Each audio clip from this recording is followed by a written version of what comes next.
So yeah, today, guys, we're going to run through Birthday, the second to last song on our new album, Energy. We're going to take it apart like we always do. Howard will show you the harmony and the chords. We'll give you some backstory on how it came to be. And that's it for today. We're not going to make any music, I don't think. Yeah, got things to do, people to see. Places to be. Places to be, yeah. It's convenient. Hey. Stop that one. Oh. Let's move it on to the OG version. Who wrote lyrics for Birthday? Me and Sid wrote. Here it is. Nearly all of it. And then Kehlani wrote her section on her own because we weren't there for that bit. But yeah, me and Sid wrote the chorus and all the other bits on the day that we wrote the whole song. Yeah. Will you do the VIP version? Not today, but yeah, we'll do that maybe next time. I can't do the MJ Cole version because he made it. So I don't have that one. You'll have to ask MJ Cole. Don't know if he's on Twitch or not. I don't think he is, but maybe we can get him on. Yeah. That'd be nice. So yeah, we wrote this song, well, like 3 years ago. 2 or 3 years ago. It's definitely the oldest one. It's probably the oldest one on the record. Yeah. Apart from maybe one of the interludes, but yeah. Yeah, it's been around for a long time. And yeah, so we wrote it originally with Sid, like I say, and she was on both verses. And then at the end of the session, we said, like, you know, we would love to get someone on the second verse and make it a duet just because of the song being about someone specific, and then they could answer in the second verse.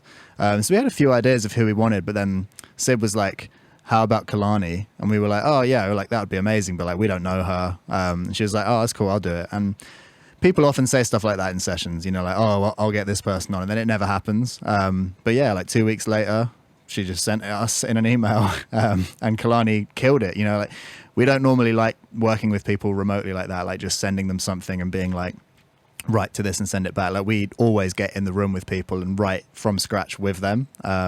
So this is an exception, really. Like we don't normally work like that at all. But Kehlani just killed it so much, man. Like she nailed it melodically. She nailed actually singing it. But more than anything, she understood what the song was about, and like the sentiment of what she said fit the song perfectly. Yeah, it was ideal. You know, I didn't want to change one thing when she sent it back, which is never normally the case with working with someone remotely.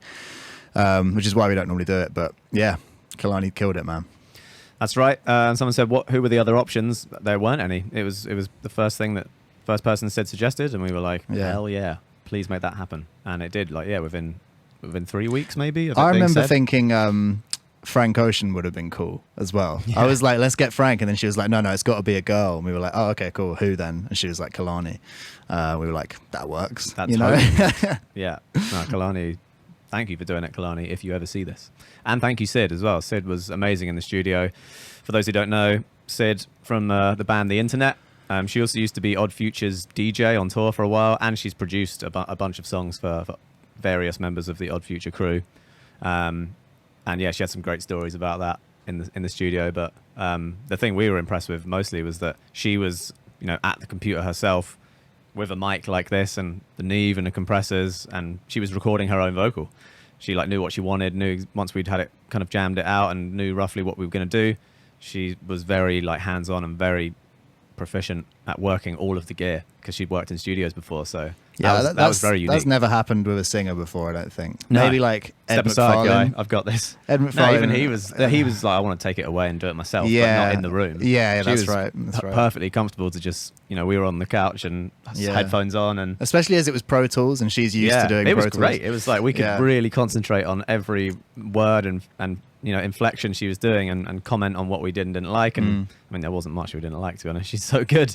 And it was just a really nice, relaxing That's afternoon. Actually something worth saying is like when we're working, especially in America, we'll do like what we normally do, like what you've seen us do on Twitch. But then when it comes to actually recording the vocals, we'll often switch to Pro Tools and let like the engineer press record and not record so we can concentrate on actually guiding the vocalist and saying feedback, constructive feedback and things. And then we'll bounce it out of Pro Tools back into Logic as soon as it's done, and we'll finish it in there. We used to do that for almost every session. This album we did it less and less, but when you're with someone like Sid who knows Pro Tools like the back of her hand, you know, absolutely happy to just let her get on with it. Yeah, we don't really know Pro Tools. We suck at Pro Tools. I just don't know any of the shortcuts or whatever. It's very good at recording audio, but yeah, never learnt it. Sid is very good at it though. All right, shall we Should we get into it? Sure. Chords first, Howard? Yeah. Want to give them a rundown? Yeah, I think I remember them. Whole song starts with chords.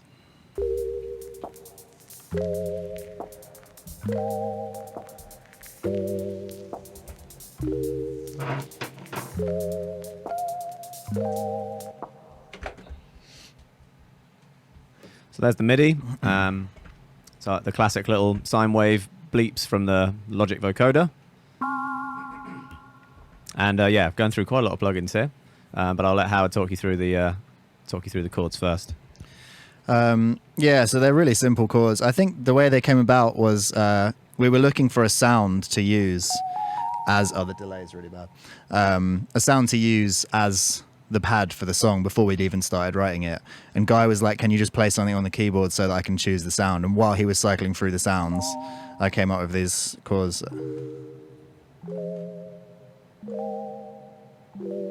Because I just thought they went round quite nicely, and it resolves quite nicely at the end to that weird chord. And yeah, and then everything kind of came from that. Like, we put those in, and then he put that little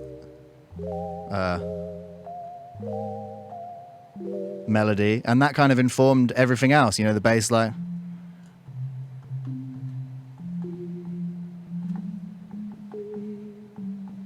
It all came from that. And yeah, I think I literally played it in while Guy was choosing the sound.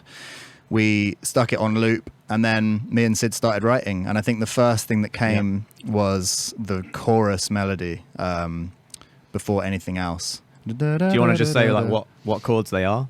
Yeah, I mean, it says it on Logic it's pretty at the top basic when you play it. yeah. So yeah, C minor 7, F minor 7, A flat major 9, and what's this? G7. Yeah, dominant 7. Yeah, pretty basic stuff, man. We normally like do some crazier chords than that. Well, there is crazier chords in the middle 8. Oh yeah. So do you want to break that down? Here's the MIDI everyone for the breaking down into the middle 8. There's that, right? Octave below, but yeah.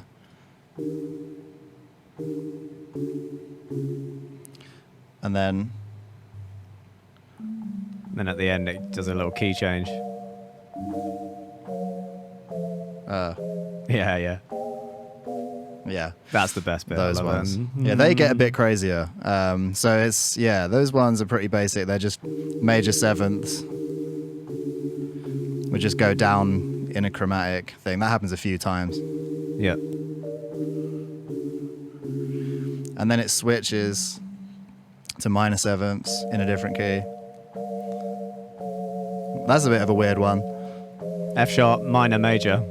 That one. Yeah, F sharp minor major 7. Yeah, it's a weird chord. And then it does like this turnaround. And then you're back to the original. So would you call that a key change momentarily, or are you just sort of... To be honest, I don't know. I don't know if it's a key change. It's to my definitely ear, it is. It's just so momentary that it's obviously, like you said, a lead-in. But it feels more key changey than just like holding an augmented chord or there's some chords that come up obviously with notes that aren't in the key that feel like they need to resolve. But that is like an actual section that moves. Yeah. There's definitely loads of notes that aren't in the key within that section. People going, minor, major, question mark? It is a thing. Is it? Yeah. Minor, major. Yeah, I think it does. You didn't do it that time, but yeah. That's what happens, right?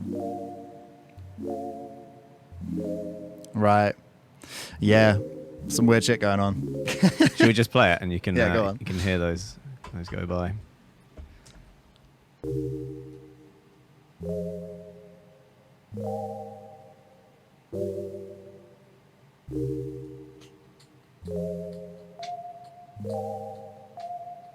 And the middle 8.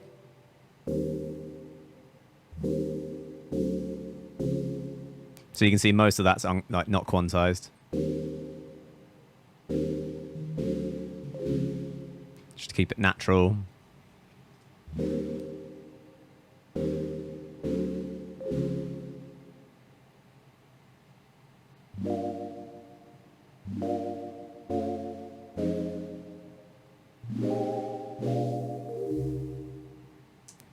There you go. I love that, man. I think that's my favorite link-up section you've ever made. It's so it just flows so naturally, and it is classic sounding, but you wouldn't expect it to come in when it does in this song. You know, Yeah. It's very R&B, obviously, but I think that section is actually what makes this song, why people say it's so R&B, other than obviously their voices sounding. Yeah, like maybe Brandy and Aaliyah. it's pretty complicated, that section, and I kind of wanted it to be, because the rest of the song is so simple harmonically, that I thought it would be nice to take it somewhere else. And the reason that middle eight came about was because of the conversation that we had with Pharrell.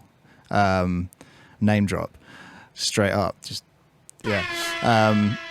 Yeah, we had a session with Pharrell once. It was really cool. Like, we learned a lot from it, and he's awesome. And yeah, I was talking to him about like how he got into using all these jazzy chords that he does, you know, in songs like Beautiful, and like, you know, loads of his tunes have like really jazzy chords in the whole way through. And he said he grew up listening to, you know, like Motown and that kind of era of tunes where the chords are super basic most of the time, and then you get to the middle eight and there's this like incredible section where the chords go all like ninethy, and he was like, he just loved it. He always like fast forwarded songs to that bit, which is the same as me, you know, like listening to, I don't know, like Stevie Wonder songs and stuff. Like, there's always this beautiful moment like halfway through the song where it goes crazy harmonically, and so I just wanted to kind of do our version of that, where we kept the chords simple and humble and like restrained for most of the song, and concentrated more on the melodies, and then take it to a middle eight where you don't concentrate on the melodies and you do more on the chords, because, you know, the melodies that are being sung in this bit are very much just ad-libs, like they weren't planned at all, and we just stuck like oohs and ahs over the chords to accentuate them. Yeah, there's a lot of BVs and harmonies in this tune, as Yeah. you can see. I mean, there's even more in here in this middle eight. Bam, rainbow. So yeah, we'll have a look through all those later. I might make this a bit smaller. Sweet. Okay, well, we're on the chords, so let's continue with chords. So yeah, that's the kind of classic Disclosure sine wave thingy. I'll take all these plugins off, turn that back on. Let me take some of this off the master. Actually, no, I'll leave the masters on. So yeah, starting with the Logic vocoder, you guys have seen us use that a load of times. It just does sine waves. If you put it on this mode, number 49 here and 0 up here, it literally just does sine waves. Any synth doing sine waves is just kind of fine. They all have obviously different attack and release kind of sounds, but yeah. I like this one because you can add the white noise to yeah, it. it's got this lovely white noise to it, and you can fade between white and blue. Yeah. Yeah, been using it since day one. I don't think we'll ever stop.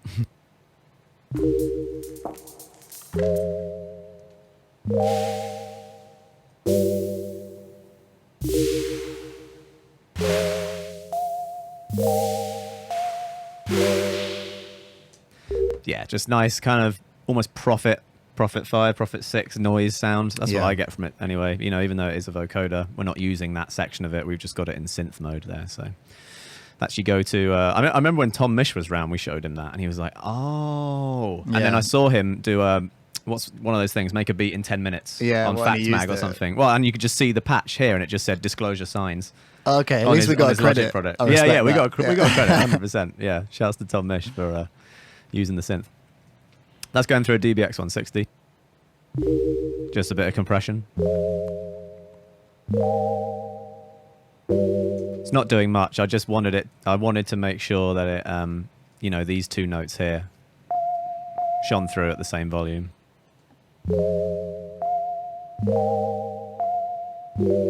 They were getting a bit lost before, so yeah. Bit of saturation just to give it some character, and a bit more volume. And then even more compression, and this one was kind of more to lengthen out the notes a bit. I felt they were just kind of going like vloom, vloom, but I wanted them to go more like vloom, vloom. So just gives it a bit more of a longer tail.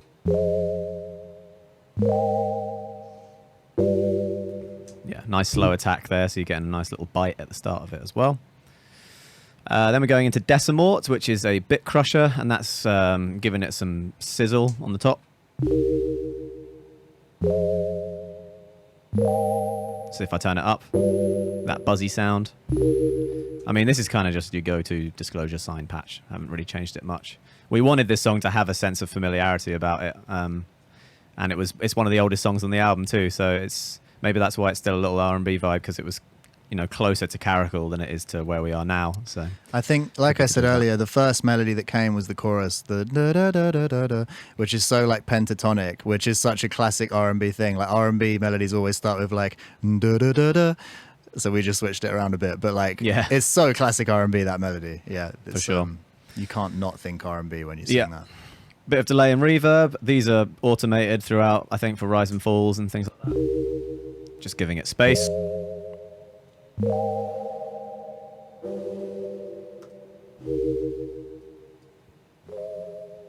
Yeah, you guys have seen those a million times. And it's getting sidechained with the kick when the kick comes in. That's about it. That sound is layered up with some clunky sounds which we got from Keyscape. There's a cool function on Keyscape where you can, there's two knobs on it. One is for tone, like the actual sound of a keyboard, and then the other one is I can't remember what it's called now. I'd have to open it, but it basically is, what they've done is record the inside of a keyboard, and then they've stuck a mic over the keys. It's like a toy piano, right?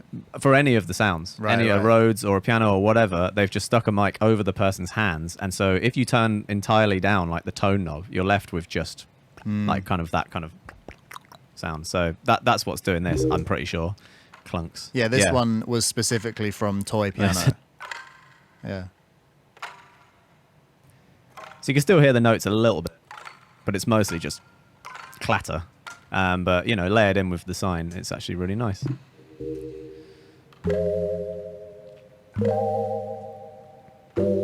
And I remember, like, I copied the MIDI down like to Keyscape like that, and then I just selected it all, and I did transform and I humanized it. Humanize just basically messes it up. If you keep hitting operate, keep hitting that button just there, it'll just continuously mess the MIDI up like incrementally. So you see they're all just a bit off and randomly off as well. I think I also just played them a bit like maybe as well. Maybe. Yeah, I would have done it even worse than you played it. Yeah, definitely. I really wanted it to flam like all around the sound. That was an important part. I'll turn off this AC. I can never get the AC right in here. It's either hot or cold. Yeah. There's another plucked thing here. I think that might go with the other. Yeah, it's just backing it up. Same kind of thing. I think that's Omnisphere actually. There's a sound on Omnisphere called it's like a kalimba, but it's being plucked with a coin. Like a thumb piano type thing. There's a bunch of kalimbas on Omnisphere, and it's one of those. This sounds like it has a phaser on it or something. Is this going through? It might have, but I've bounced it to audio, so I'm not sure. What's bus for? Oh yeah, rotocab. Oh, rotocab. It's got a little rotocab.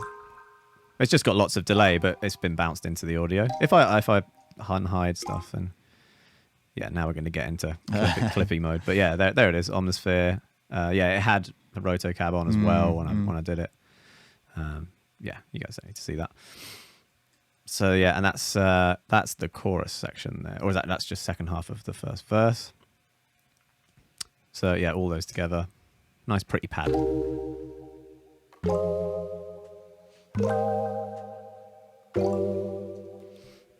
I love this. Sorry for noob. This is Logic, yeah? Yeah, man. This is definitely Logic. 100%. Moving on. Next synth that you hear is one of my favorite parts of this song. It's this little melody line that Howard wrote that we put on the Poly 6. For me, it's very string-like. It's kind of like what you'd expect a little violin string section to do alongside, a pop song maybe. Sounds like this.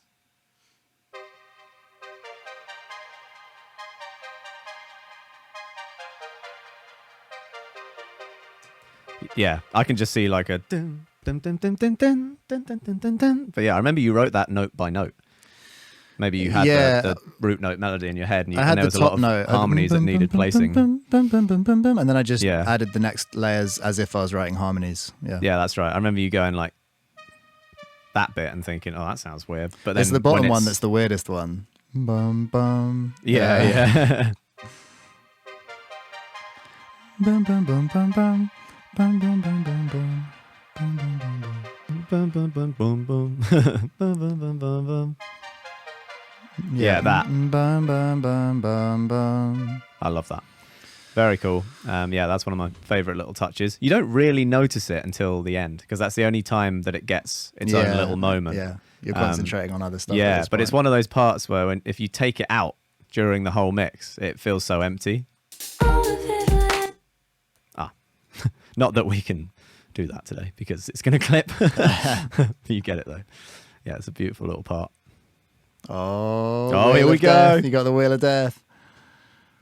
Oh. That's full wheel of death. Oh, okay. There ain't no stopping my Mac. Actually, no, I speak too soon. There definitely is a lot of ways to stop this Mac. Cool. That's all the pads. That's good. Here we have nice little garage string. Nothing out of the ordinary there. Roy Ayers string. Oh, no. Oh, wow. Really doesn't want to play anymore.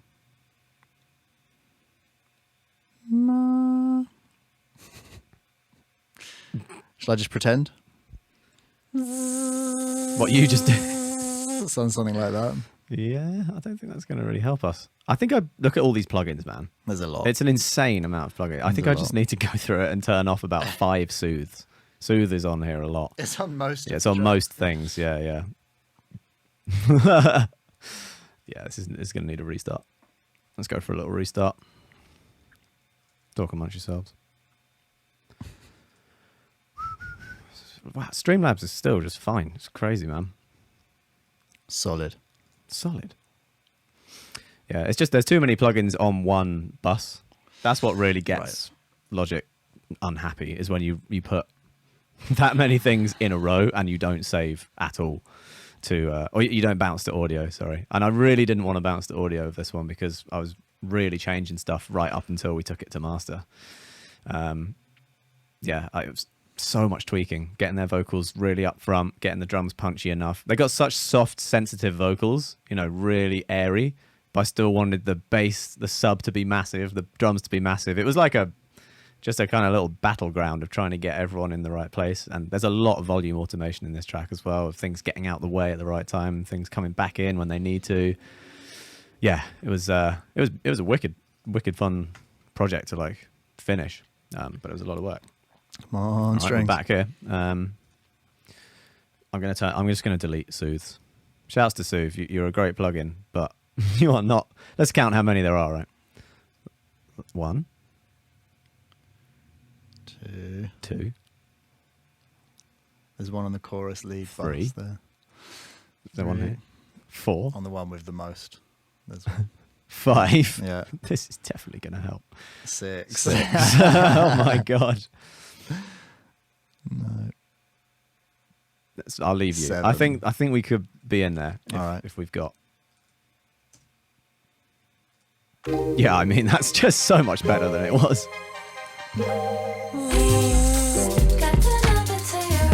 Yeah, cool. All right. The only problem we might come into is the sidechain latency might be off, but yeah, it's fine. You all know the song. It's out. We're only going to solo it part by part anyway, so we good. Yes, little string note. I've got some fun soothe on that as well. Oh Jesus! I'm going to accept that soothe.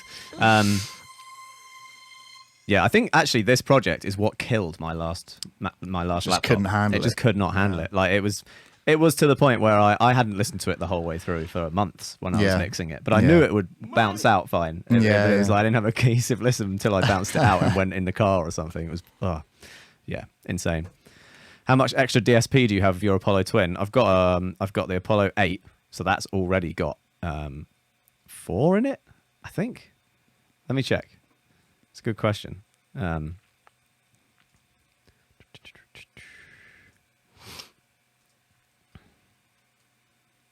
doesn't say any details on there, does it? No. Yeah, it's a lot. 4, 8, 12. 12. So I've got 12 whole DSPs. But that's not what's peaking. We got a decent amount of DSP space in here. It's actually the look, here's the bar. We're only actually up to halfway. The UA stuff's fine. It's Logic itself trying to run plugins it's not happy. It's just like I said, the amount of plugins in a row. Like if you do that, you're an idiot. And I've done it maybe 5 times. So I'm 5 times an idiot for this project. Why don't you use Ableton exclusively? Because we learned Logic. So that's all you need to know. If you learned Ableton, that's fine. Do you feel freezing tracks and audio what's that say? Degradates quality? No, I don't think so. All it's doing is bouncing in place temporarily. So yeah, I've got quite a lot of frozen stuff going on here. No, I haven't noticed that. I hope not.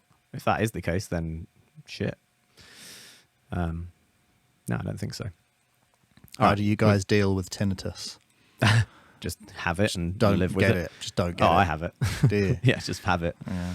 No, I used to have it. I had it like briefly after certain shows, but it's gone away. You get like temporary ringing. Yeah. Yeah. No, I have it all the time, but very mildly. And it actually does come and go depending on how tired I am. I'll get it worse if I'm ill. And if I'm super jet lagged. Yeah, if I'm really tired, I'll notice it more. So, but I actually don't know if that's come from clubs and DJing. I reckon it's come from when I was a kid. I was playing drums with no earplugs since I was 1 year old. Probably if that. you're just smashing hi-hats and snare drums in your child ears for like months and years, you know, it's kind of dumb. Yeah, that'll do it. That'll do it. So, but yeah, the answer is I have it lightly, so it's easy to deal with. I only really notice it if I'm in bed, like just lying there in complete silence. And I actually like to have a fan on anyway, like just so that does it. Quick question: Where do the chorus and roto cab buses go? Straight to master bus? Good question. Can't remember now. Probably not. I have an instrument bus set up. Here's chorus bus. Yeah, it goes to bus 33, which is instruments all. It's under the chat. You can't see it. Bus 33 is where all the instruments go. And then bus 34 is all the vocals. Oh, you just can't quite see it. There you go. There. That's all the vocals. And then this one's all the instruments. As you can see, I've actually done a bit of tweaking there. I like to do that just because in case you want to add a few things at the end. Like, look, I've added like just a bit of pre-limiting on the instrument bus there because it was just needed a tiny bit of reduction before it went into the compressor. So it's getting double limited, the music in this one, because the drums are just so punchy. And then, yeah, the instrument bus has got, the vocal bus has even got a bit of EQ on all the vocals. So I like doing that right at the end because, you know, you come to mastering or whatever and you need, you know, a tweak on, maybe you're listening to the song with a mastering engineer and it's like, oh, the vocals got too much top end, let's take some out. Well, he's only going to be able to take the top end out of the whole song. Whereas, you know, you come back into the project for 5 minutes, you can just fix that on one and you know where they're all going. It's super fast. I've actually turned the vocals up there as well, boosting 3.6 decibels. I've turned everything up. It must have been coming in a little quiet into to mix bus. So, but yeah, all the effects, chorus, rotocab, they all go to the instrument bus. Okay, let's keep going. You guys can keep asking questions as we go. What should we do next? Bass or drums? Yeah, let's do bass. Bass. I think I'm missing a plug-in here. No, we're not. No, we're good. Here's the bass.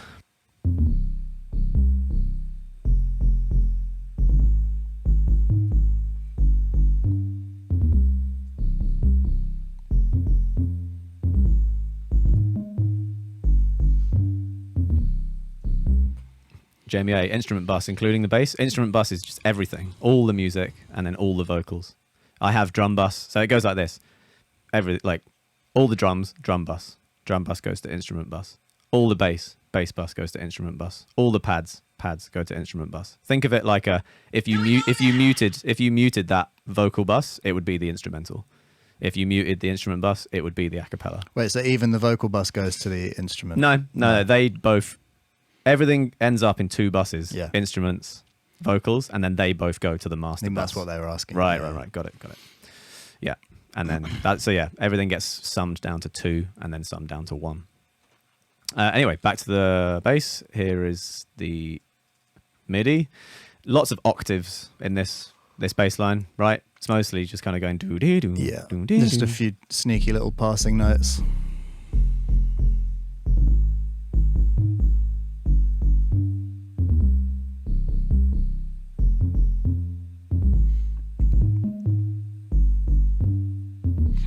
Yeah, it's a much damn more. low, isn't There's it? much more release on this bass than we would normally do, like it because it's Mhm. mono, so it just carries on. There's also 4 basses. Yeah. So we can go through those. First up, we got the Tal Juno. What's that one doing?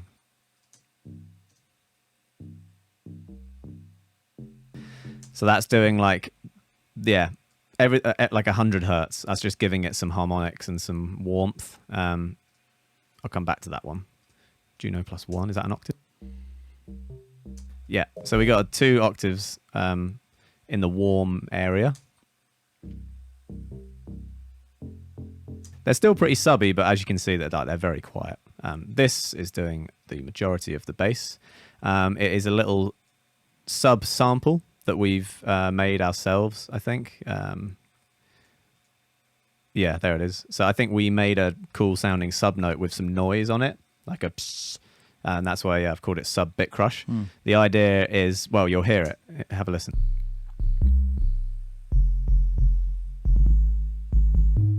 So can you hear the bit crusher moving around? It's going. So you can only really do that with a bit crusher if you bounce it to audio. So then, when you move the note around on the sampler, the bit crusher is going to kind of move with it. That's a nice little trick that we like to do. Probably nix that one off Mount Kimby. James Blake, I think that I heard One of those. them doing it back in the early 2010s, and We've just done that liked for it. a long time. Yeah. It's cool, yeah, because you just make one really nice sounding note you like, and then you make a whole keyboard out of it. But yeah, that's really good for like noise, vinyl crackle, bit crushers, maybe even like a dink sound. You'll have a nice tone, and then as you pitch it around, you won't have to. Like if you just stuck a normal bit crusher on there, it would just go. Pss, pss, pss, pss, pss, pss, pss. It would have no movement, so it just gives it some nice movement, basically. On that, got Surfer EQ, boosting the warm 100 hertz area and taking out some sub. Taking out even more sub here as well. It's the first note of the entire thing is a low C, which is damn low. Like we never usually go that low. And as you can see, I've done a bit of volume automation on, well, not automation, but the velocity of these notes is controlling the volume. So red is full volume, and then all the way down to blue is quietest. So that's helping it not jump out too much. If that was full volume, it would be like just way too loud. So that's what's going on there.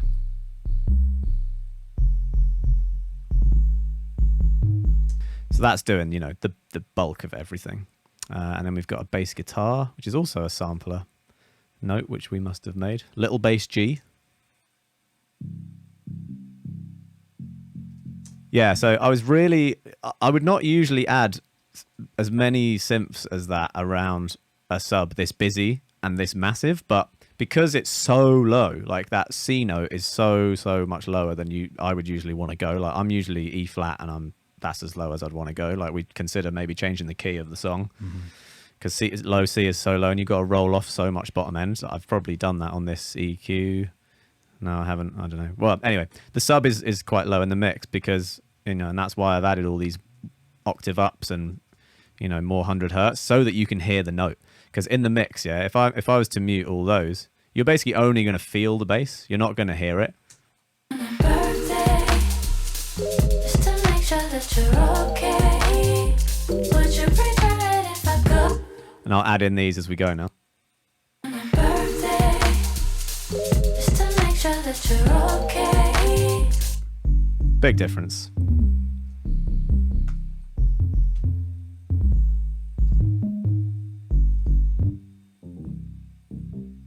So yeah, combined that it's making a big difference, to a kind of on a perception level. Howard says to me a lot sometimes, I like the part, but I can't actually hear what it's doing. It's getting lost in the mix. Especially with sub. Yeah, especially with sub. So, you can carve stuff out and you can EQ it and all that sort of thing. But usually adding, a bass guitar type sound, low level, or adding the octave up.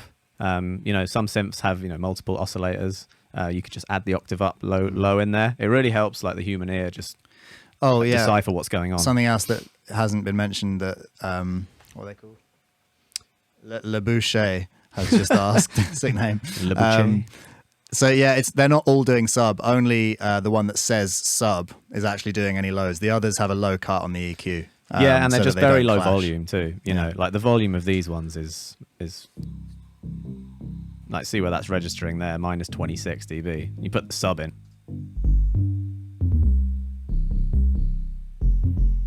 Yeah, it's not sub. I've just been lazy with my naming. That should just say Juno and Juno, because and then they're all going through a compressor together. The Blue Stripe by Waves CL76. I really like that to glue bass together. It's a really nice. When you've got 4 basses all together, you do need to kind of make them sound as one, and that really does the job nicely. Barely hitting it.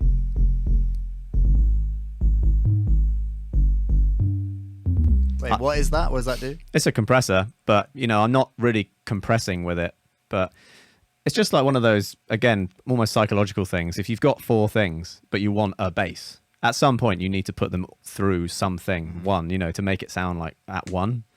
It's going to be so subtle, and again, like one of those almost just perception things rather than noticeable difference. It's also why they're going through another bit crusher and decapitator. There's something about bussing in mixing. The important part of bussing, other than workflow and convenience, is to bring things together. Especially with drums. You got like 20 microphones or something on a drum kit. The reason you run them all through a tape machine and a single compressor is so they all interact with each other. Yeah. You want the kick drum to squash the cymbals when it goes off and all that kind of thing. A really good example of that is the first track on Foles' second album, Blue Blood. They like pump the compressor on the bus so hard that you can hear the cymbals of the drum kit going shh, shh, shh, shh. I love that. It's really cool. It just makes it all sound like one, and it makes it sound like something you couldn't achieve in real life as well. Yeah, so this is all just glue. That's the term. Glue in it.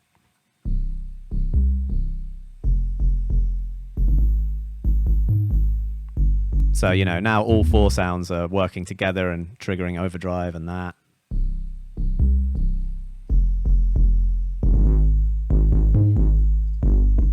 Very subtle though, I'm not looking to change the sound. I'm just looking to glue them together. Mute the bus effects, I will do.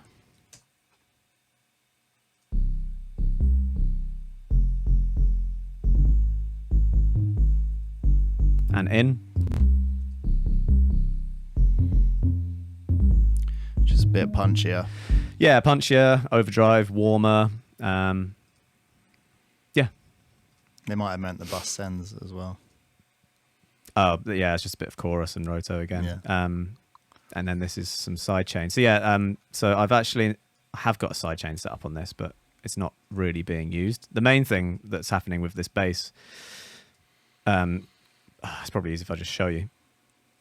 So instead of sidechaining the volume of the song, of the track, sorry, I'm just sidechaining the low frequencies to dip out. So think of this like a sidechain compressor, but only for the sub.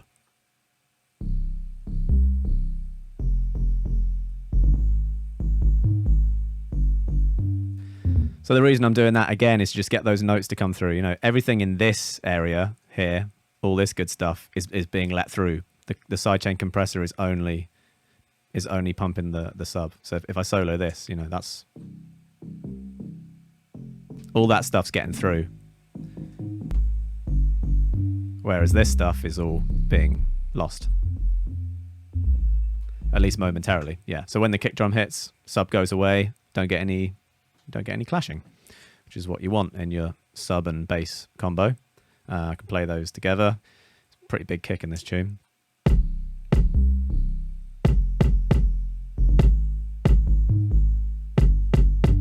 Someone said, I don't know what's going on, but it's nice. Blurry caracal. Respect. All right. More bus questions. Sorry. Bus, kick bus, snare bus, high bus, percussion bus. That all goes to drum bus or what? No, you don't have a bus for every instrument. For every part of an instrument, you just have each instrument going to a bus. So look, here it is. I've got 2 kicks. They're going to bus 10 is what you're looking for. Bus 10, battery's going bus 10, click, bus 10, bus 10, bus 10, bus 10. So all my drums go to one bus, and that's called the drum bus. And then that bus goes to the instrument bus. So it's like a chain of 3. I wouldn't do a hi-hat bus going to a drum bus going to the master. That would be I mean, you can. Depends what you need to do with your hi-hats. You're doing some expert level hi-hat shit there, man. So, yeah, maybe you need to. I don't think I've come across that much. I think last week or the week before when we made Restless, I did do a double drum bus because I wanted some of it to go through that Akai preamp that we pumped the hell out of. Do you remember? And then I added the hi-hat and it was like, oh, it's too dirty. All right, I'll put the hi-hat through a separate route. You know, it just depends what you want to do. But in this case, the drums were, yeah, they just needed to all go through one thing. Okay. That's an interesting question. Someone's just asked about swing. Do you add swing to individual parts or whole project? In individual parts. I mean, there's a rough guide for the whole project. I mean, with Logic up here, you know, you've got the ability to choose what stuff gets quantized to as you record it.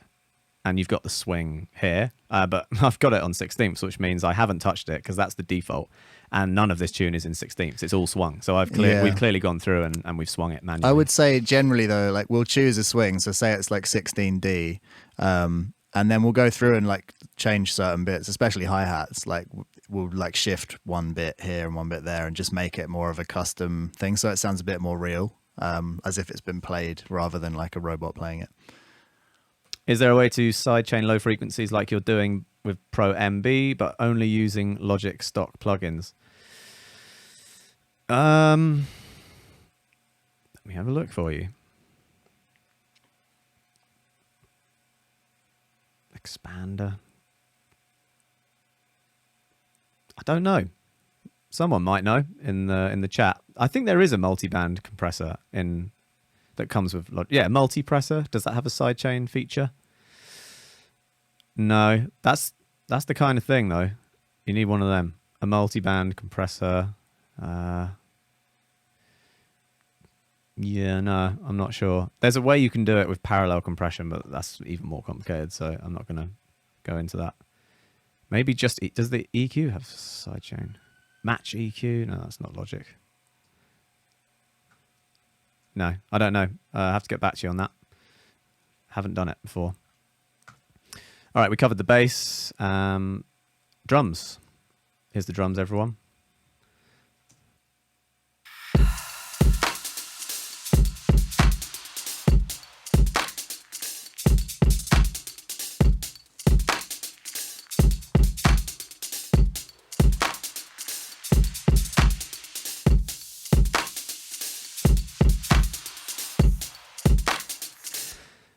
Really love those drums. Really, really happy with them. Wouldn't change a thing. Even say they're my favorite drums on the album. Really?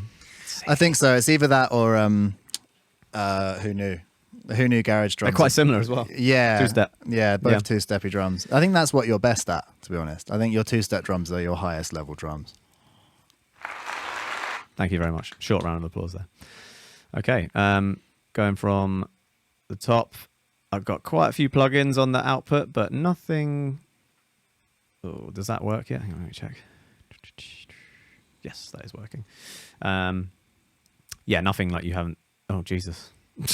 Nothing you haven't seen before. Here is the drums with no plugins on the output track. On the drum bus. Dead sounding. Yeah. I mean, I am boosting the gain a lot as well. Let's put the gain back in. Yeah. And now the plugins. Yeah. Oh, so much better. Yeah, really pleased about how that just happened. It just added a lot of highs, didn't it? There's a lot more. Yeah, but not just like a straight volume. It's like air, and then they're still being controlled. Yeah, I love all that, man. All right, we'll go through it. I'll turn them off again. Double kick drum on here. Oh. So we got one doing the top end and the punch. Bloody loads of EQ on there. Look at that. Wow, I was on a mission that day. Lots of resonances here I didn't like. Yeah,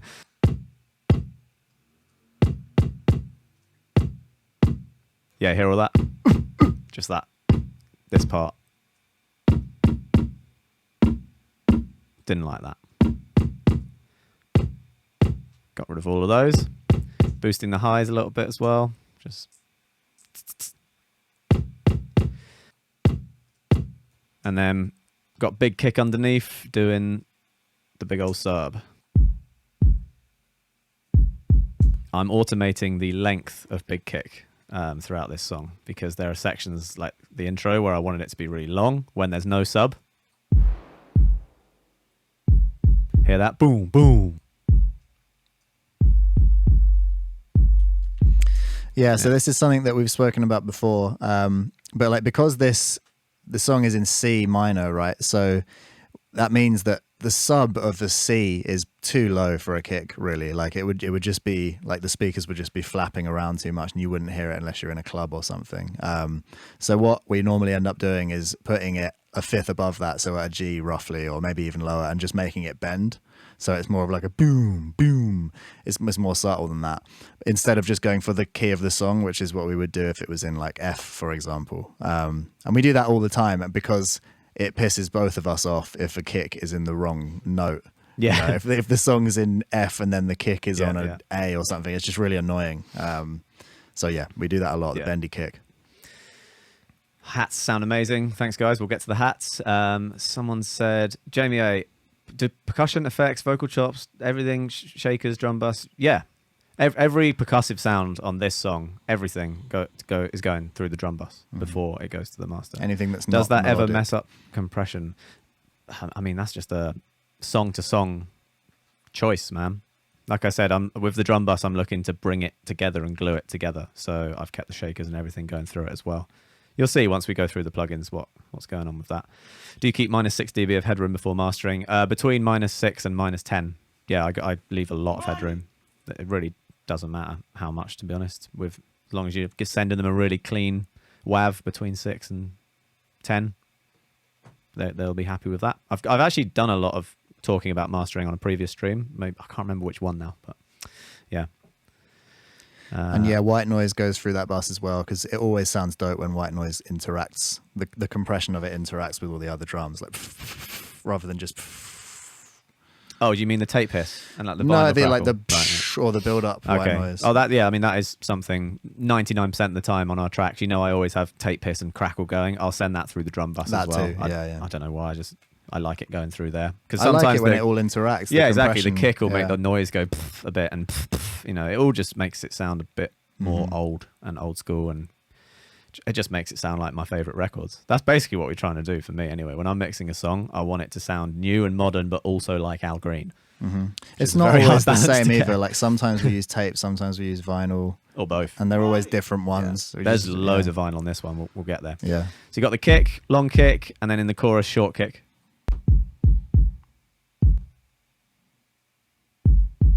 And that's because there's no sub in the verse, as you can see, but there is sub in the chorus. So another just easy way to stop them clashing. You know, long kick when there's no sub, short kick when there is.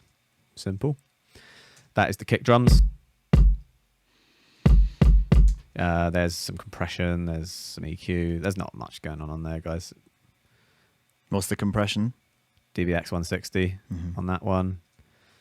DBX 160 on the sub as well. Just touching them, like really not hitting it hard. Money. Thank you, everybody. Tramp boat. Tramp boat. Respect. 3 Kelvs. Subscribed again. Nice one, bro. Big ups for taking the time to listen to the amount of remixes. Oh yeah, I did put a shift in there, I must say. So did Howard. Boat. If you're a tramp, presumably that means like homeless person, and you've got a boat. Doesn't that mean you're not a tramp? Because you've got you can live on a boat. Yeah. And this is a contradictory name, sir. I want an explanation. Yeah, I need an explanation. Yeah. Okay. Moving on. Actually, we'll go in chronological order. First up is clicks and claps. Let me open the mixer, make sure we're getting everything through here.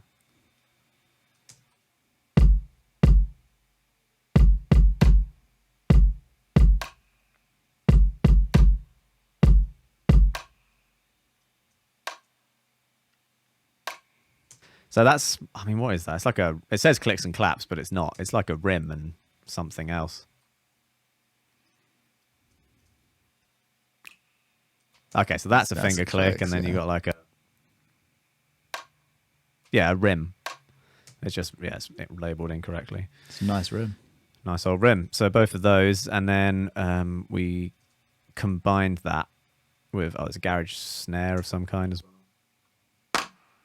Okay, yes, that is like a hand clap sample. So that's just doing the same clap each time.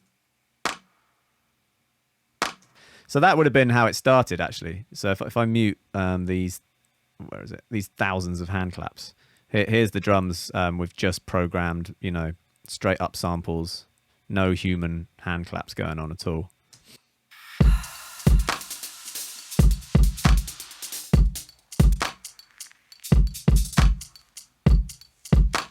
Sounds cool, but it sounds very mono and very down the middle. So what we did is recorded a load of hand claps. Look at that. Serious stack. And clicks and mouth clicks. It's a lot. Let's have a listen to those. They're all going through a... Oh, here's a good example, Jamie A. So yeah, look, we've got a bus for all the claps, and then that's going to the drum bus. So yeah, that's a bus in a bus, if that makes sense. All these claps here, all those go to this bus here, bus 16, and then bus 16 goes to bus 10. So there you go. Double stage bus.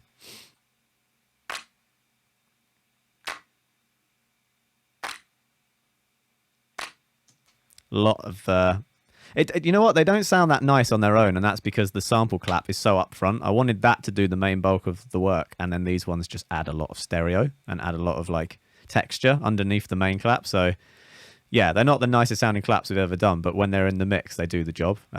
These ones probably make you laugh. Yeah, I'm just going.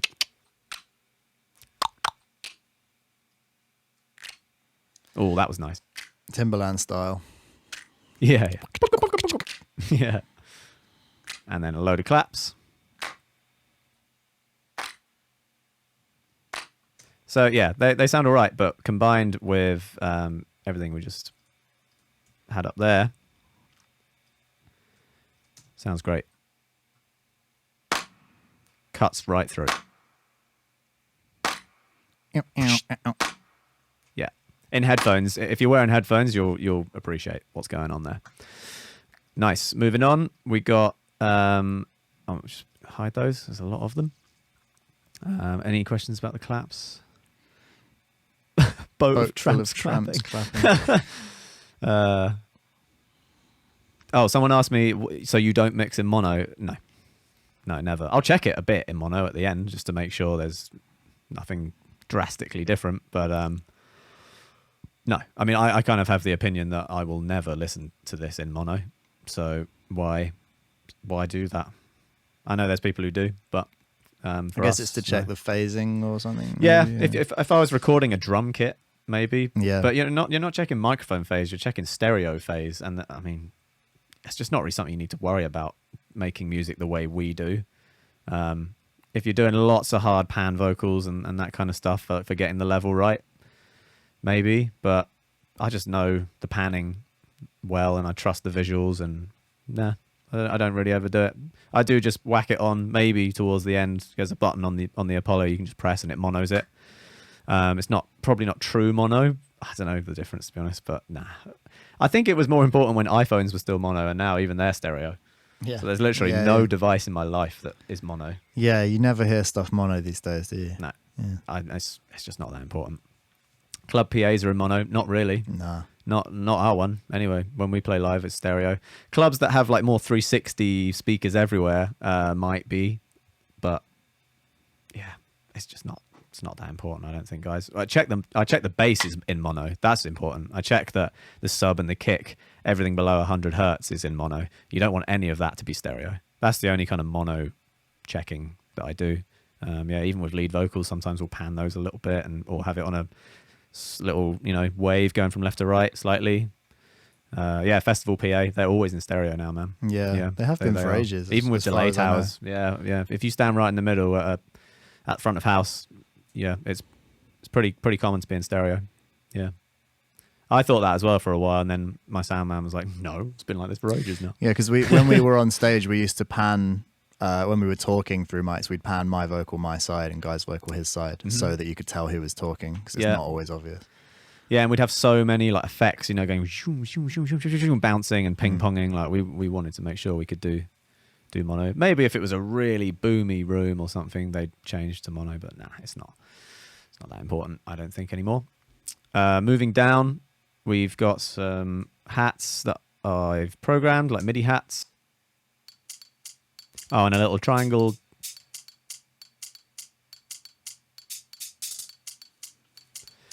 Yeah, so those are really backing up the main hat, which I can't remember where this loop's from, you know. I can't remember if it's me playing, because we did do a load of drum recording at a studio in West London called Sleeper Sounds, and I did a whole day of just recording a drum kit.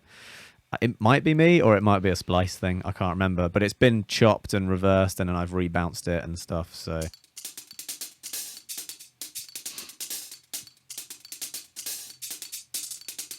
I think this is you, actually. Yeah, it's a while ago. It's a long time ago. I can't remember. It may well be someone else, but yeah, when you combine it with, you know, what we're doing there, it's lots different.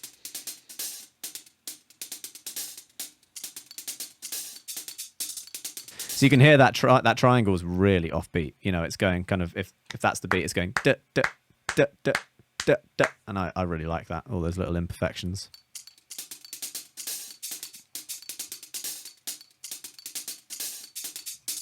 Yeah, that's the top end, and then these are just little white noise sweeps going.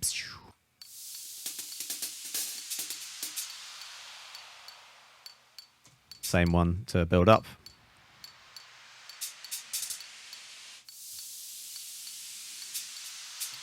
Nice and easy, and then yeah, the breath. We even used this the other day in the Restless remix.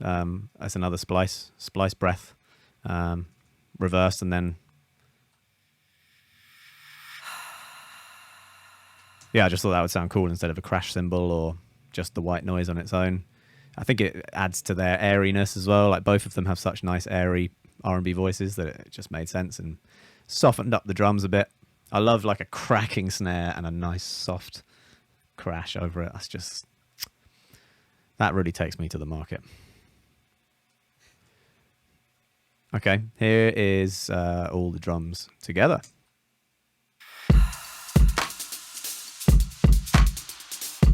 You've got all the plugins off. I know, man. Going into the API 2500 to begin with. I'll toggle it on and off so you can hear what it's doing.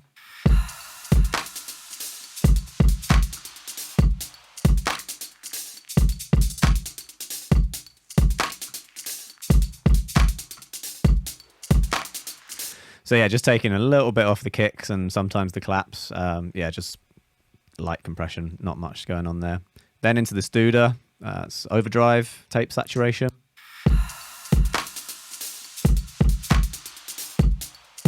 Really not much again, because I didn't want to crush these drums, you know, soft, airy female vocals. I don't think you really need it to be sounding like this underneath.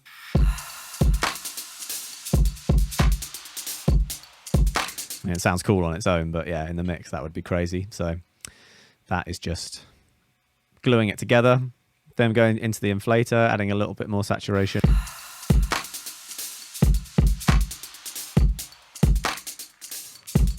There it is without.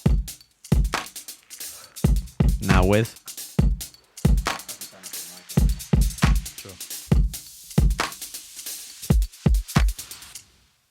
And then tiny bit of EQ. I think I just thought there was still a bit too much high. What is this?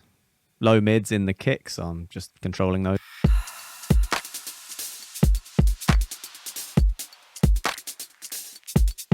And I think I was thinking about doing it for the clap, but I've bypassed it, so that's not even being used. Yeah, just didn't need it. That's just taking away that harmonic. Then we're going into O's. No, we're not. Whatever. Yeah, we are. Ozone 8 needs. Oh, bloody hell. So much serial numbers on the screen then, probably. I don't care. Ozone 8 is great. Bit of compression. Not much, just, yeah, a little bit more compression there. Oh, this is what's taking up all the CPU. Interesting. Okay.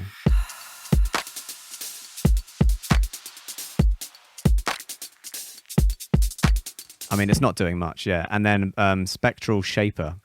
I can't even remember what this does, but it's happening.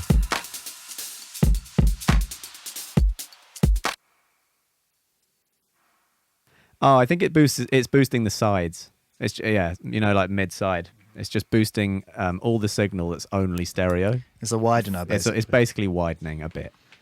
Yeah, honestly, like this is doing so little. I'm going to leave it off because it's going to crash the computer. Thanks for the free Ozone license, guy. Damn it. Well, whatever. Luckily, I've got a hookup at Isotope, so hopefully Dave will come through with the goods once you've all used up all my codes. There's some EQ on the drums, taking out some lows and even more of this. Yeah, this must have been really bothering me, all these high mids. Just didn't want that in my kick. Here's without.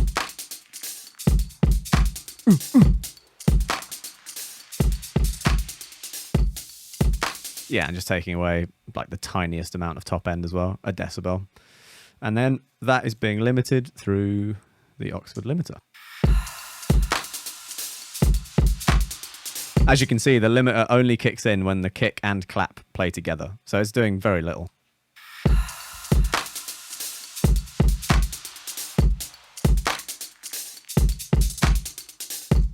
So keeping it nice and clean. Yeah. Higo didn't need to win the contest. Yes, he did, because that is definitely not the right cereal for the latest stuff. Yeah. You could just be nice, guys, and just not do that. How about that? Just don't take my cereal.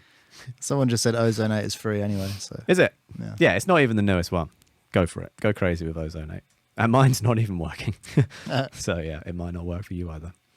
That is all of the instruments. Oh, we should the vinyl we should talk about. That's got some cool things going on. Here it is. So we're just doing some filtering with that, like a bandpass filter.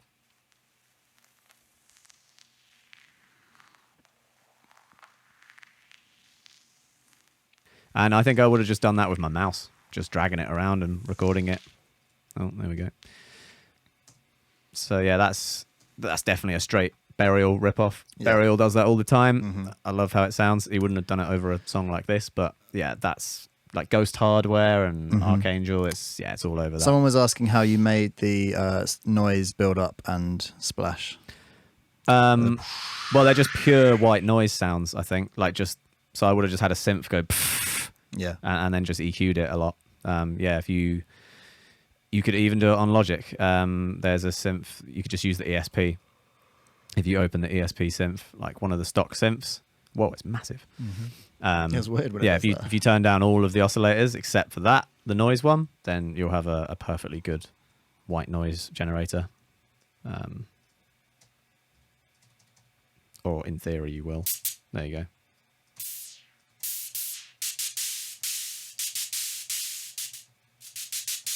So you could start with that, loads of release. Take the EQ off, sorry. Yeah, that would do it. It's basically that, just EQ'd a lot.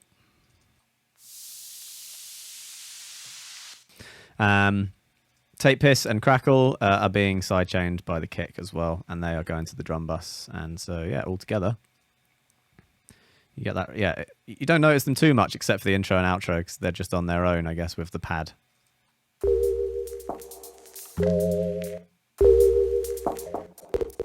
Yeah, it's not happy with me today, this old project.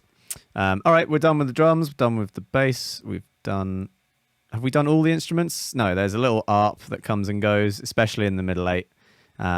It's the ARP Odyssey, but I've frozen it. I'll unfreeze it and see if it works. Yeah, here's the synth. If anyone wants the BP settings. It's actually a preset called Curried. I'm pretty sure you selected that and then messed with it, though. It's not just Probably. straight up. Yeah. I do love a good curry, so that makes sense. And that sounds like this.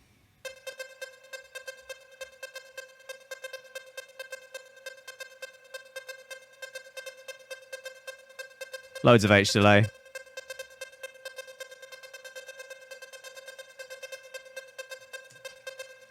Just one note the whole way through. Tremolo on that.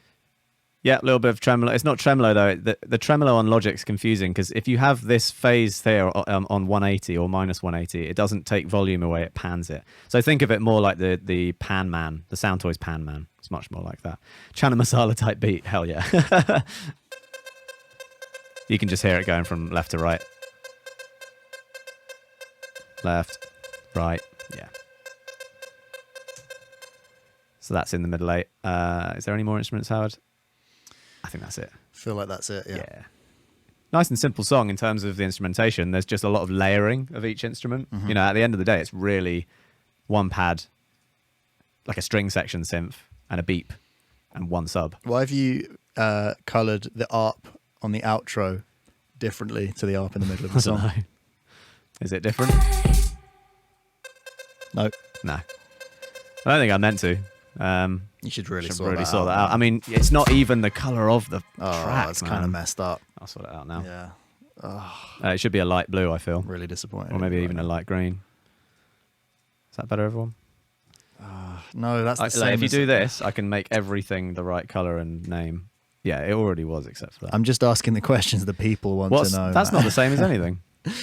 It's similar to the thing on the drums. It's not quite the same. You're Yeah, we're right. good. Yeah. We're good. All right.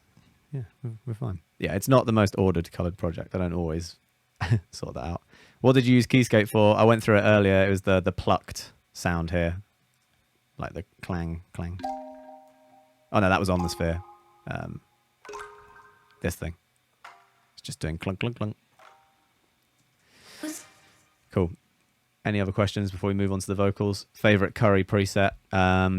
Probably, yeah. Chana Masala is really up there. I must say. I'm just shamelessly a korma kind of guy. Best curry in London, Dishoom. Oh yeah, the black dal. Dishoom is amazing. Yeah. It's not strictly Indian though, but it is like amazing curry. It's like Iranian. Oh, I forget the mix now. Yeah, I It's a actually don't fusion, know. but it's bloody good, man. It's so good. And also, Holy Cow is good delivery. Holy Cow. It's dangerous, man. I live like so near Disham now, and it's so tempting to just go there for like every meal. Yeah, Yeah. it is. Yeah, and since lockdown, they do delivery. They deliver everywhere. Yeah, They deliver which- to my old house now. That's dangerous. Yeah. That's ridiculous. How do you go about contacting Sid? I think it would just be same as usual. Managers, we told our managers we were a fan. Go find her, please. Yeah, I think we met on the day we wrote the song, so we didn't have like a previous relationship or anything. Yeah. It's not And as then- complicated as you'd think. It's just like if you know the manager, you email the manager saying, "Can we do a session with Sid?" And they say, "Yeah." Yeah. yeah.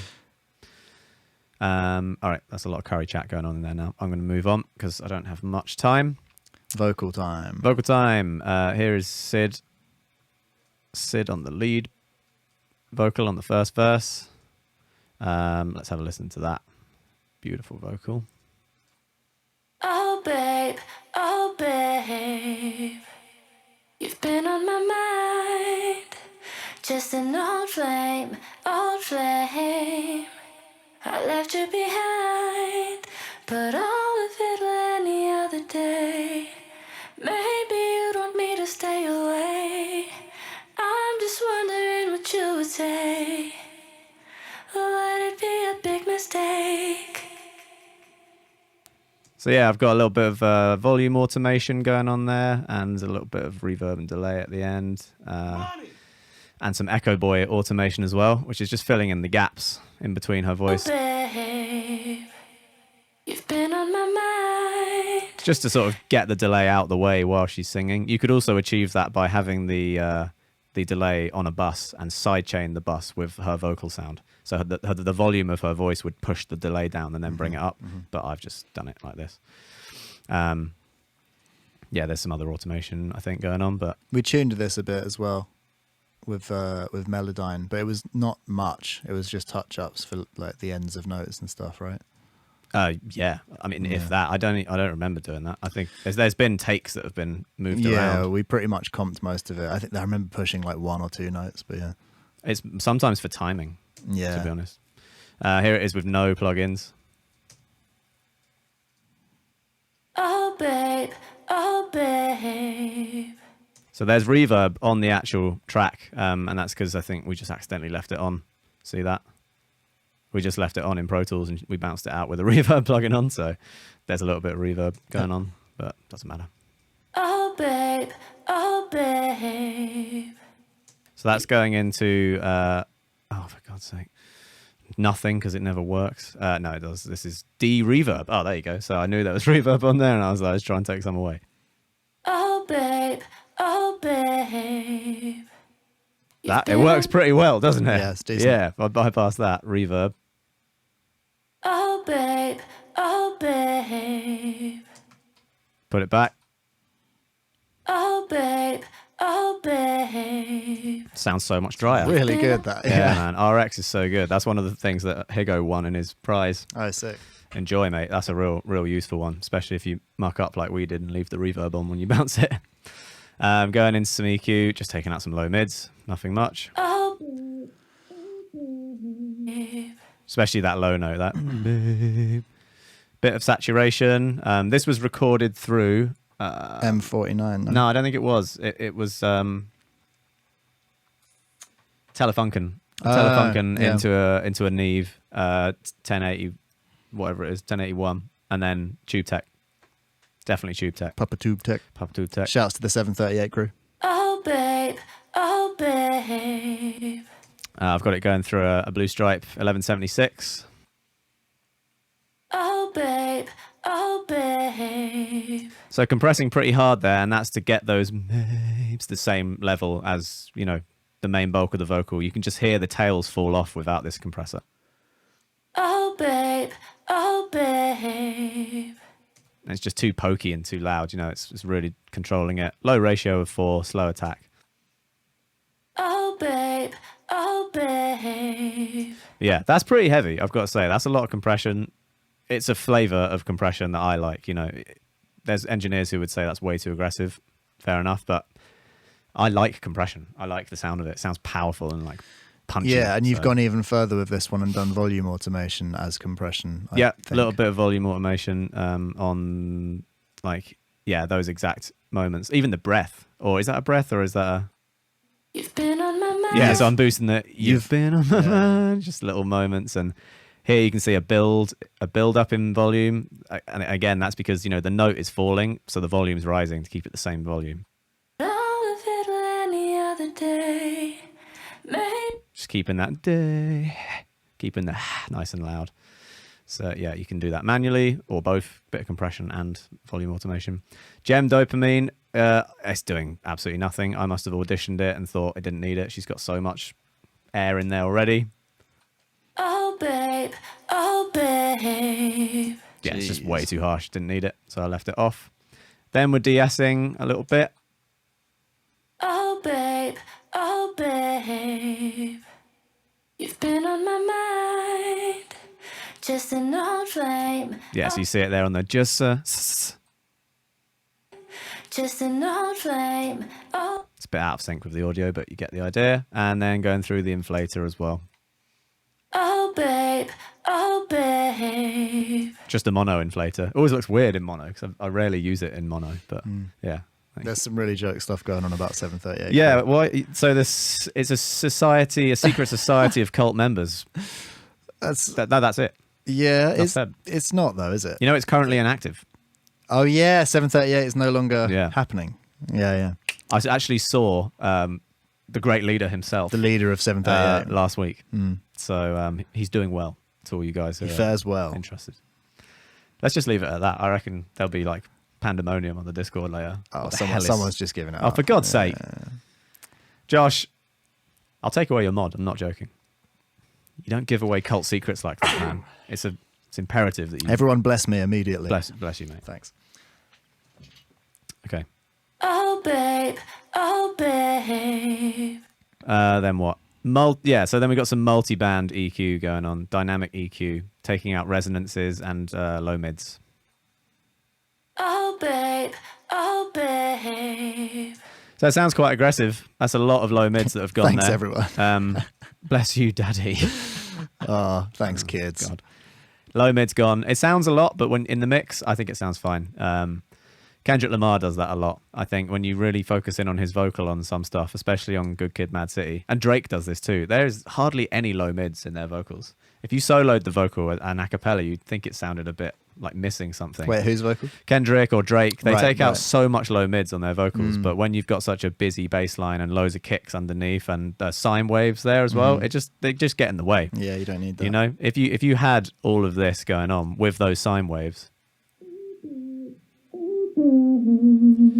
it's just going to get annoying and messy. So better to take them all out. Choose what you want to take up that territory. Do you want the synths there or do you want the vocal? The synth was such an important part. I was like, the air and the top end of their vocal is going to carry just fine. So I took out a lot of low mids. And then just some delay, reverb, delay, 2 delays and a reverb. Oh, babe. Oh, babe. Been on my mind. Nice bit of plate reverb there, and yeah, you know the drill, guys. Nothing out of the ordinary. Bit of extra reverb, bus 2, tiny bit of rotocab, tiny bit of chorus. That's it. Oh, babe. Oh, babe. That's Sid on the lead. She does a few ad libs in the middle 8 as well, and she is the one who's singing predominantly in the chorus as well, which we'll go to now. We'll come back for Kehlani next. Here's Kehlani's parts. A lot of plugins here. This is where we could have some CPU problems. Let me see. Can I call you on your birthday? Just to make sure that you're okay. Would you prefer it if I go ghost and let you go your own way? Can I call you on your birthday? Guy Good loves a one. good sniff. What do you mean? I think you must have just gone or something. I didn't even have my foot on the pedal. You're just sniffing away. Sniffing away. You Maybe I am. sniffler. Maybe I am. Actually, yeah, I am. My nose hurts today because I got a COVID test yesterday with the full way. up the nose Oh, really? thing. Yeah. You clean? Oh, I'm clean, baby. Thank God. But Okay. I didn't have any symptoms or anything. I just needed to get one because, I was going to wait to tell you guys at the end of the stream, but I'm going away on holiday. Finally. Thank God. Am I right? Am I right, everyone? I'm going on Jesus. holiday on Saturday. I can't wait. I'll tell you about it at the end. But yeah, you have to get one to go anywhere at the moment. So yeah, I'll tell you at the end. Here we go. All the plugins off the... Jesus. All the Yeesh. plugins turned off now. This is how it sounded before. Can I call you on your birthday? Just to make sure that you're okay. Would you prefer it if I go ghost? So what sticks out to you there, Howard? I wasn't listening. I was reading the chat. What don't you like about this vocal Okay. now? Let's see how I can get it. Can I call you on your birthday? Just to make sure that you're okay. There's quite a bit of sub on the b. Yeah, so there's some rumble in there. Yeah. Let me put the plugins back on, Yeah. right, and then this is how it should sound. Can I call you on Oh, your birthday? Jesus Christ. Yeah, I mean, it's just way better like that. What's wrong with it? Can I call you on your birthday? Well, it's less compressed. There's less high end on it. It's less wide sounding. Cool. Okay, fair enough. What I was else? hoping you would say the woo. Listen to how much low mids there Yeah, are, yeah, like yeah. the frequency popping up there, like 200. Can I call you on your birthday? Oh, yeah. Just to make sure that you're okay. Yeah. Would you prefer it if I go ghost? So, when you've got a single vocal, it's fine. There's enough low mids there, it'll sound okay. Can I call you on your birthday? That sounds kind of natural, but as soon as you get more than one, especially 4, all those low mids add up and you get a hell of a boost of lows. So best to address that quickly. I usually compress first though, so we're doing a little bit of saturation just to glue them all together. This is on the bus, by the way, chorus lead bus. And then, compressing them all together. Can I call you on your birthday? sure that you're okay. So now they're all nice and glued, but that low mid problem's still there. So I'm using Surfer EQ for this, taking out quite a lot, minus 5 dB on this. This thing is so great. Look what happens as soon as the vocal starts playing. Can I call you on your birthday? Just to make sure that you're okay. It's so great because now no matter where the vocal goes, the low mid is going to disappear. The first time I saw this happening, I was like, that's magic. It's such a good plugin, man. And it's better than FabFilter for that exact reason. Only for this reason. Like FabFilter is better than this plugin, I think. You can do more with it. But for taking out low mids when the vocal is moving everywhere, it's great. I mean, you could even bounce it out like that, and then just be done with it. You've immediately gotten rid of the low mids without having to do tons of notches or automation. It just does it for you. It's amazing. Can I call you on your birthday? I'll take out loads, look. Just to make sure that you're okay. Would you prefer it if I go? So fucking clever, man. I love that plugin. So that's on there.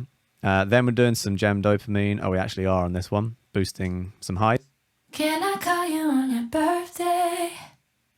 Just to make sure.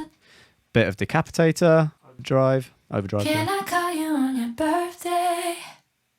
Just to make sure that you're okay. Very subtle, just not really doing much. Stereo de-esser. I would usually de-ess individually and then sometimes on the master on the bus as well. So with this stereo link knob, if you have it there at 100%, then it's going to do mono. So whatever happens on the left, it's also going to duck the right. If you have it on 0%, they both work independently. It's like having two de-essers, one on the left, one on the right. So you'll see it move differently here. Can I? Wait. If we can play it. Can I call you on your birthday? Just to make sure that you're okay. Yeah, so that just lets it, be a bit more natural de-essing. Anything in the chat I should see, Howard? Your chat master? No, you're good. We're good. Inflator. Can I call you on your birthday? Now we're getting serious. There's the EQ on the chorus vocal. Can I call you on your birthday? So I am taking out more low mids here, but only the very bottom. So you can kind of see the vocal start here, and then by the time it gets to the birthday, it's ducking the mid. Can I call you on your birthday? Just to make sure that you're okay. Nice. And then same as before, Echo Boy, H delay, reverb. Don't need to see those. Then we're going to we're sending this signal to a bus with little altar boy doing the octave below. We usually re-sing an octave below, but I just kind of like how it sounded, and it's very subtle in the mix. Yeah. Can I call you on your birthday? Where is Just it? to make sure that you're okay. Oh, ghost. How can I make it do it? Pre-fade. Make sure that you're.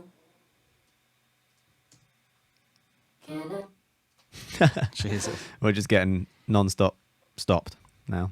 Yeah, I'll just forget about that. But yeah, it's doing an octave below. That's all you need to know. Hey, there we go. Okay. Would you prefer it if I go ghost? Bam. How do you do did you do panning? Yes. You got 2 going down the middle. So here's the first one. So 2 in mono, but 1 at a much lower volume. Can I call you on your birthday?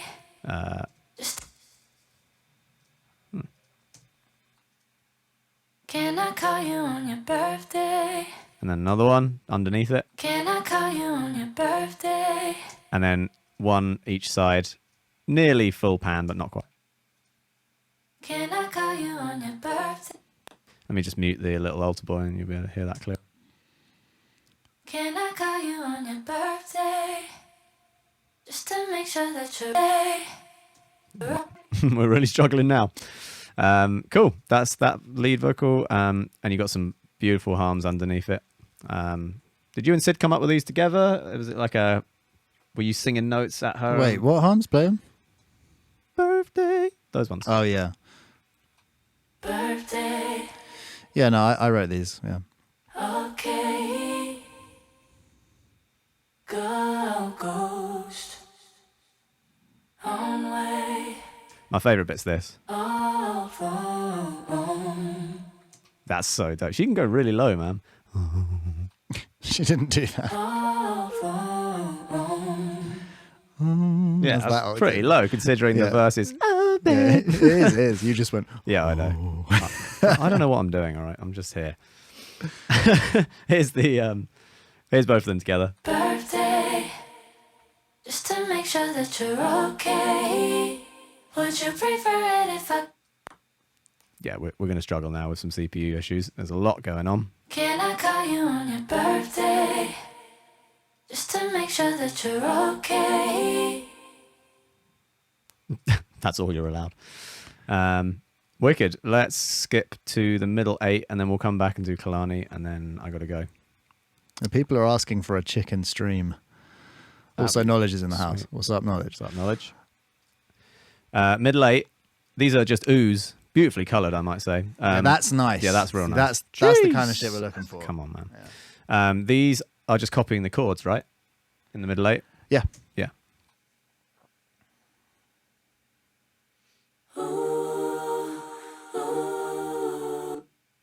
I'm sorry, guys. I'm sorry you're not going to be able to enjoy it. Maybe if I take all of the plugins off the... I'll take this Soothe off. Let's see if that helps.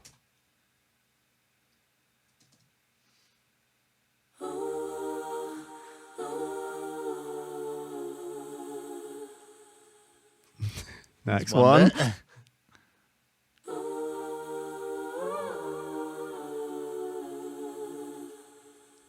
Yes. Let's keep it Here we going. go.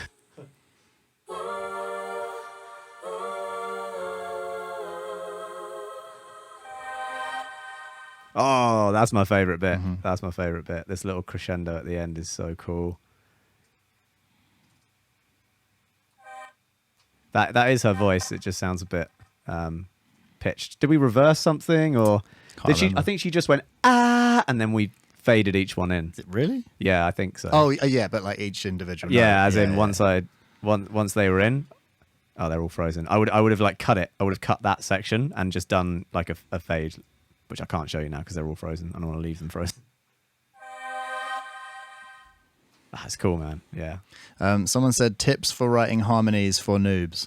Yeah, so listen to Four Freshmen, Beach Boys, and Take Six. And what I like to do is pick a note that you're hearing someone sing and try and follow their part within what's going on, because they all sing, you know, in unison but with different harmonies. And so if you can try and like start with the top harmony, so the highest note, and just follow exactly what he does, and then listen to the same song again and follow the guy who's singing the harmony below that, and you start to get an idea of like the distances between notes that they tend to pick, because it's not often like it's not always just the chord that you would play like in its normal inversion. Quite a lot of the time they'll split it further apart, so you'll do like, if you're doing C major, you might do like C as the lowest note, and then, you know, C major would be C, E, G, but you might have C as the lowest note and then a G next, an E next, and then a top C or something like that.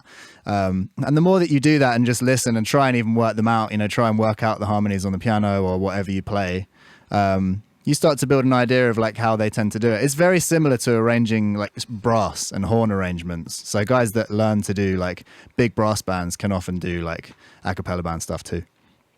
I love the comment. The Beach Boys are underrated, in my opinion. No, they're not. Even though they're everyone, properly rated. honestly, everyone I know rates Pet Sounds as maybe the greatest album ever made. yeah, they're sufficiently Underrated, man. rated. Yeah, I think they're absolutely sufficiently rated. They're in the rock and roll. But you're Hall of right, Fame. they're still underrated. They should be rated even higher. Perhaps Yeah. maybe not remembered in today's youth would be a better way. These of putting damn it. kids. These damn kids don't understand. Yeah, no, they are absolutely appropriately put in their place in history, in my opinion. Yeah, that's the middle 8. If I called you on your birthday, A few ad libs here. Oh, birthday. well, there was ad libs, but we decided to mute them because they weren't. Just didn't need it. Oh no, we put them up there. Yeah, that's what she's singing now. It's basically that. I just moved them. Wicked. Kehlani is up next. If my computer can get through it. Come on, CPU. Here's Kehlani's vocal. Shouts to Kehlani for doing this, man. Yeah. I ain't even calling for no reconciliation. I just wanna tap in and see how you've been. I waited for an adequate amount. Sorry, everyone. Adequate amount of time to give us both some space. I think it's been good for us to stay up out the way, but it can't hurt to check up on an ex, not to flex.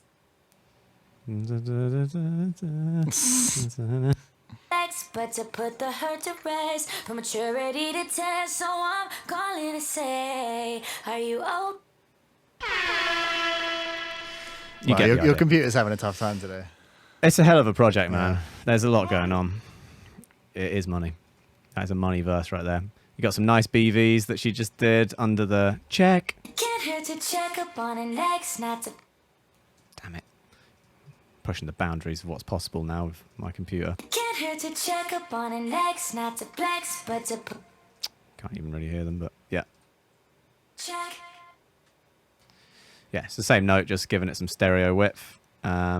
So Kehlani's vocal, was sent over and it was already, I think she definitely recorded through Tune because it's got that nice, like, skippy sound to it, but kind of subtle, and I think it totally works for this song. And it had some effects on it. It definitely had compression and some EQ, so I didn't have to do too much. I've taken out all the rumble, obviously, because I didn't know whether that had been done or not, so just in case, I took out the rumble. Next, not to flex, but to put the hurt to rest. And then, taking out low mids the same as I did with Sid, because once I got it in the tune, I was like, same issue, so much low mids and sub in the music already. I just took it down. A little bit more on the Pro Q.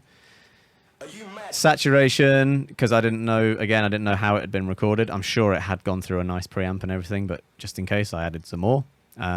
I assume it was recorded through a tube tech as well, so I stuck to a tube tech and just gave it a bit more. I just want to tap in and see how you've been. I waited for it. Adequate. Not much, between 2 and 4 dB of reduction, so yeah, really not much. I'm using Vocal Ride on this a little bit, pretty sparingly, I think. I ain't even calling for no reconciliation. I just want to tap in and see how you've been. I waited for an adequate amount. So, that's just basically automatically doing what I was doing manually with Sid earlier with drawing in the volume automation. I was just like, yeah, I'll just whack that on and it'll do it for me. What else? Bit of gem, tiny bit of highs boosting there, but it was already very airy and nice, so I just didn't need to do much with that. Quit amount of time to give us both some space. I think it's been. Yeah, it was a perfectly good amount of air on there already. De-essing a little bit. I think it's been good for us to stay up out the way, but. You know what? It's not even taking any away because I think it had already been nicely de-essed, but I put it on just as a safety precaution. And then Oxford Inflator. Is that it? There's BVs, There's BVs, BVs, like tiny BVs going on, but not much. Birthday. Can you hear me now? Yeah. I think that was just Logic having an absolute meltdown. Yeah, we're definitely coming to the end of this stream. Oh yeah, it's deeply unhappy. Oh, you're not back apparently. Yeah? Oh yes, Yeah. now you are back. I can see it there. It's going out. Okay, good. What's bad? We still haven't dropped any frames on the stream, but Logic is just having a complete meltdown. Anyway, I think it's, it's probably because as well, this project's so old. It was probably started on Logic 9 or an extremely early version of 10, and we're so many updates since then. It's just not running as smoothly as some of the other ones on the album. Yeah, I think all you said, all I said that you missed was ad-libs. We made a few of new ad-libs using Melodyne where we've moved them around a bit and changed them to fit the chord at the time because she did so many wicked ad-libs, but we wanted them in different places to when they were done. Other than that, it's the same exact chain as her lead on those ad-libs. Yeah, it's really nice how she kind of they have a conversation. It goes Sid, Kehlani, Sid, Kehlani, Kehlani, Sid, Kehlani. Nice back and forth, very Brandy Monica type thing. Cool. I don't know how I'm going to show you guys the master chain because it will just crash like 100%. So I'll just show you the plugins. It's my usual. It's the SSL, Same exact setting I always use. See if I can blast it quick. Just to make sure that you're up. I mean, I didn't hear that. Did you? Just to make sure that you're Hey. up. Yeah, mate, this isn't going to happen, but you got the SSL, G-Bus compressor, and then you've got the Studer, a little bit of tape saturation.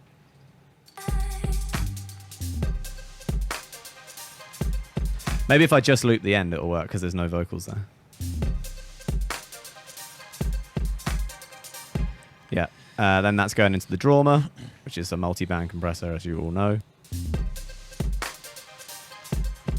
Yeah, see previous streams for more details on this, guys. I can't Oh yeah, bother to another explain thing. So about Kehlani's vocal, people are asking about the tune on it. I don't know. Yeah, we don't know. We didn't do that. Someone her end must have done it. So I don't know if it's auto-tune or if it's Melodyne. But if we ever do use anything, we only ever use Melodyne. We don't do auto-tune.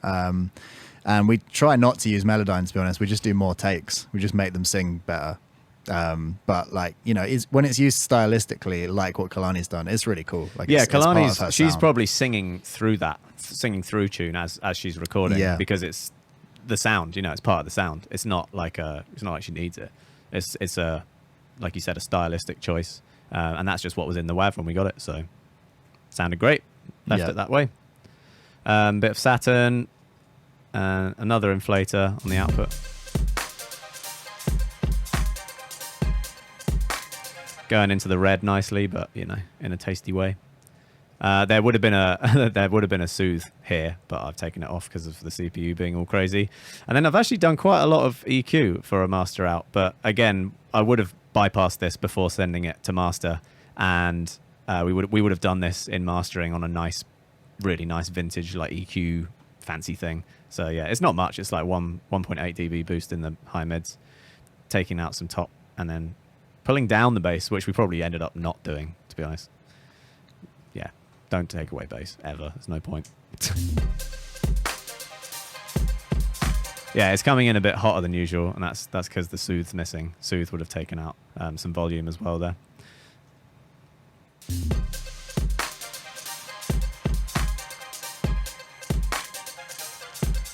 Yeah, still nicely in the green, though. Just a bit hotter than I would usually go. I think that's it. Thanks a lot, everyone.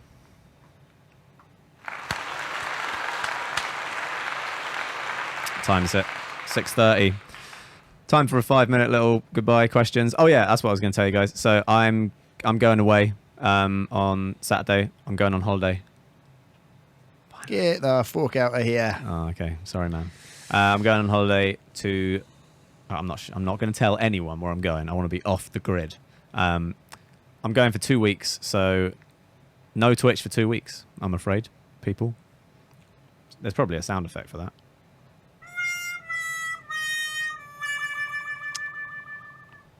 Yeah, no Twitch for 2 weeks. I mean, look, I'm taking a lot of studio gear with me.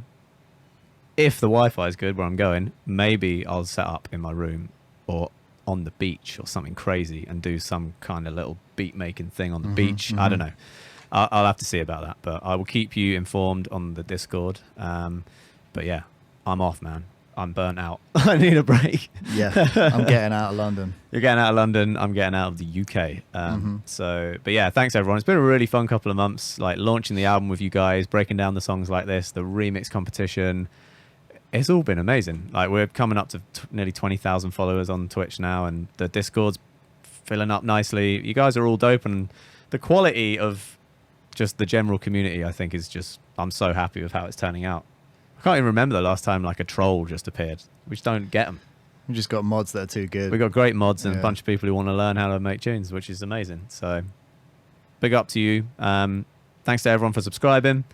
Join the Discord if you haven't. Excuse me. Link will be posted there.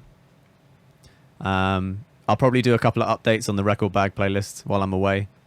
Other than that, though, I'm off. I'm off the grid. Enjoy the album.